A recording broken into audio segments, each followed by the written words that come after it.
Salut tout le monde, alors je vous fais juste cette petite vidéo vite fait pour vous dire que ce que vous allez regarder en fait c'est la deuxième partie d'une vidéo que j'avais tournée. Et la première partie vous pouvez déjà aller la voir, elle est en haut ou dans la description, c'est en fait la vidéo qui avait été postée il y a quelques jours. J'espère que vous allez l'aimer, on se retrouve la semaine prochaine pour des threads d'horreur. Ne vous en faites pas, la FAQ elle arrive bientôt, bisous bisous, et j'espère que vous allez enjoy la vidéo. Non mais en fait vous allez, genre c'est une garantie, t'inquiète.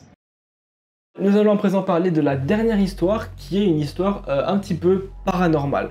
Alors la personne qui l'a écrite ne l'a pas du tout expliqué comme étant une histoire paranormale. Je dis juste que si vous croyez au paranormal, ce sera une histoire qui va probablement titiller votre curiosité. Si vous ne croyez pas au paranormal, eh bien vous allez absolument trouver aucune explication, je pense.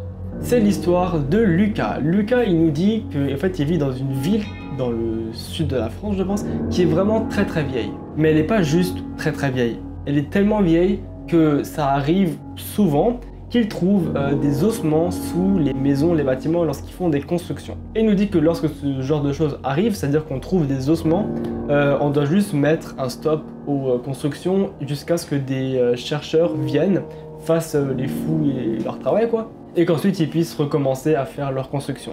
Le beau-père de Lucas, lui, travaille dans la construction et nous dit que lorsque l'histoire commence, le beau-père de Lucas venait de trouver des ossements dans ses constructions, donc du coup il a dû arrêter les constructions. C'est ici à ce moment-là que les choses deviennent étranges. Une dernière chose qui est assez intéressante avec ce thread, c'est qu'on a un article de journal qui en parle de ces ossements qui ont été retrouvés, donc je vais bien sûr l'afficher à l'écran et vous pourrez probablement retrouver l'article assez facilement. Lucas, il nous dit qu'il est dans sa chambre, il est tard le soir, et il entend un jouet qui s'allume. Il nous dit d'ailleurs que le jouet en particulier, c'est un jouet de téléphone qui appartient à sa petite sœur, et que celui-ci, il est probablement quelque part dans le couloir ou dans le salon, et qu'il s'est activé tout seul. Alors bien sûr, rien de paranormal puisque Lucas se dit qu'il y a plusieurs options. Soit c'est son chat, soit c'est sa petite sœur qui a en fait le jouet dans sa chambre avec la porte ouverte et du coup qui est en train de jouer avec et c'est ça qu'on entend. Ou alors c'est quelqu'un qui est allé aux toilettes et qui a juste tapé dedans. Nous allons donc continuer l'histoire. Il nous dit que quelques heures après, le jouet va encore une fois retentir et il va trouver vraiment ça bizarre parce qu'il est plus ou moins sûr que tout le monde dort chez lui.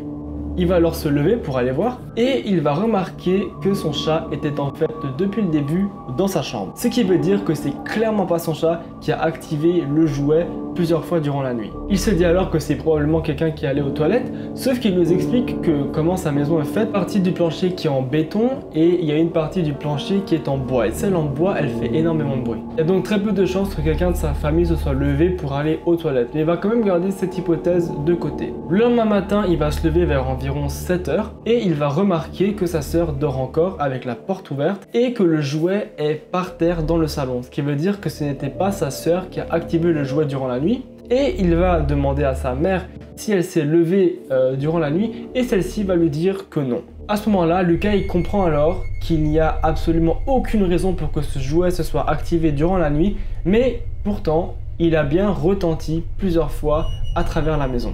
Mais les choses étranges ne s'arrêtent pas là puisque quelques temps après, on va entendre des craquements dans la maison de Lucas et le lendemain matin, le beau-père de Lucas va lui demander pourquoi il s'est levé durant la nuit et qu'il est resté super longtemps en toilette alors que Lucas ne s'est pas levé de la nuit. On ne sait donc toujours pas qui allume les jouets durant la nuit et qui marche dans la maison alors que tout le monde dort, mais apparemment quelque chose se passe dans sa maison.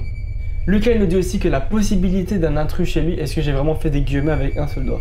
Lucas il nous dit aussi que la possibilité qu'il y ait un intrus chez lui est très peu probable parce qu'en fait il a un chien et que celui-ci va de toute façon aboyer s'il sent la présence de quelqu'un ou si juste il voit quelqu'un passer la porte durant la nuit. Est-ce que tout ça a un lien avec le fait que le beau-père de Lucas a déterré des ossements?